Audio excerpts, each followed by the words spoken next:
Speed didn't just arrive from bigger chips. It arrived when we stopped insisting every number be huge. Shrink the numbers, keep the math honest, and you get more tokens per second for less power and cost. Tensor units are specialized engines that multiply small blocks of numbers and add the results in a single sweep. Mixed precision means you hold some values in lower precision while keeping critical steps in higher precision, so the answer stays stable. Here is the breakthrough. Instead of pushing 32-bit floats everywhere, we run multiplies on 16-bit or even 8-bit values, then accumulate in a wider format that guards the sum. Matrix multiply units love this because the tiles fit better. Smaller inputs mean more elements per register, which means larger tiles per instruction, which means more useful math every clock. Memory follows the same logic. Cut each value in half, and you cut bandwidth roughly in half, which means the math units weight less and utilization climbs. That cause and effect shows up fast. Lower precision reduces register pressure and memory traffic. Therefore, the scheduler feeds the tensor units continuously instead of stalling for data. Training needs one more trick to stay stable. Loss scaling multiplies the loss by a large constant before backprop, which lifts tiny gradients above the minimum representable value and prevents them from underflowing to zero. The optimizer keeps its own high-precision copy of the weights. That way, the tiny updates are not lost, and the lower precision weights used for forward and backward passes still track the true model. Some layers are picky. Reductions, softmax, layer normalization, and running statistics keep a wide format because round-off error stacks up there. Everything else leans into lower precision. Linear layers, attention mat mules, and most activation paths benefit because the multiply accumulate dominates the runtime. The cache hierarchy is happier too. Values that once spilled to slower memory now sit in on-die caches, which reduces trips over the interconnect and keeps latency predictable. Context length magnifies the win. As sequences stretch, the key value cache swells, so halving the bytes per entry extends how long you can run before memory bandwidth becomes the ceiling. Thermals fall into line with utilization. If the math units are busy instead of idling on memory, joules per token drop because clocks do useful work instead of spinning their wheels. Packaging limits do not change, but the pressure on them does. When you move the same model with fewer bytes, you lean less on extreme memory stacks and exotic interposers, which means more of your performance comes from arithmetic, not wiring. This is why the shift mattered for the industry. Moving core kernels from full precision to mixed precision often doubles raw math throughput and, in practice, can raise tokens per second by around 2 times while cutting energy per token by roughly a third. Reliability improves when the system runs closer to steady state. Because memory stalls fall, tail latency tightens, which means fewer stragglers in batched inference and fewer long polls, holding back the step time in training. Now the trade-offs. Numerical stability is not guaranteed, which means you tune scale factors and keep a small set of layers in higher precision. Calibration takes time. For inference, you profile representative batches to learn per tensor or per channel scales, and you confirm that outliers do not saturate.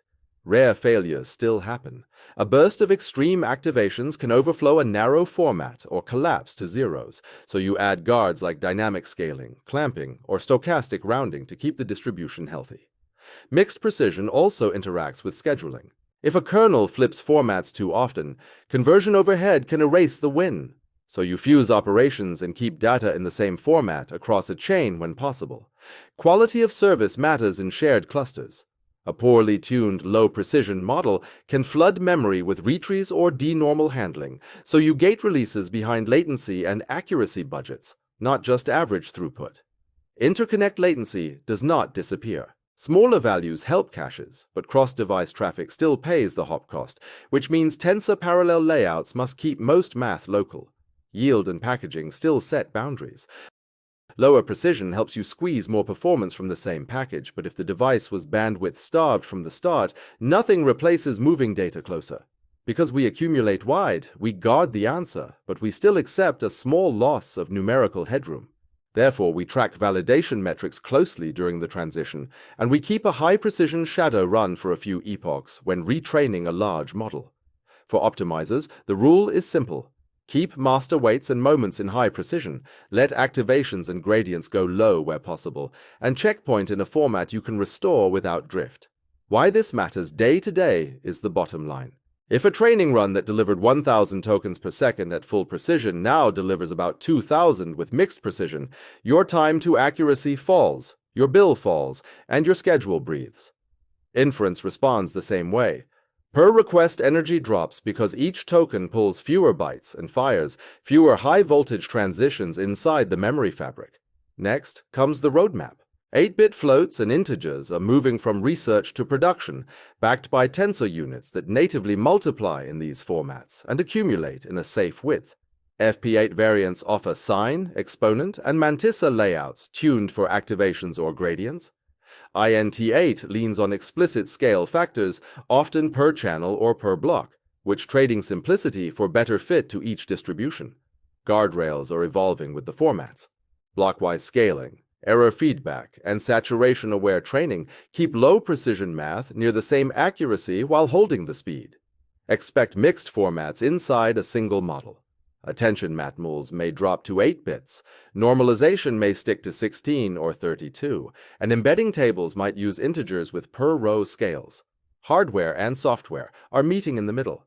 Compilers emit kernels that pick the right format per op, and profilers surface where underflow or overflow occurs, so you can nudge scales instead of guessing.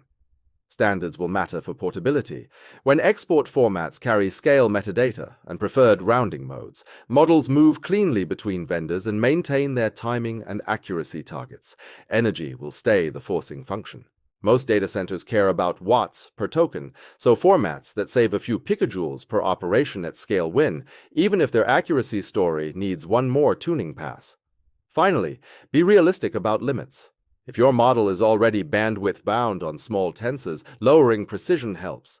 If it is starved by cross-node hops or disk I/O, number formats are not the first lever to pull. Here is a compact checklist for safe adoption. First, multiply low and accumulate high. Second, keep softmax, norms, and reductions in a wide format. Third, use loss scaling for training and calibrate scales on representative data for inference. Next, profile tokens per second and tail latency before and after, and set hard budgets on accuracy drift. Finally, keep a fallback path with wider precision for rare outliers, and automate detection so you only pay the cost when needed. Two principles anchor the whole change. Use the smallest format that keeps critical layers honest, and move fewer bytes so the math units never wait. Subscribe for more Future Forge.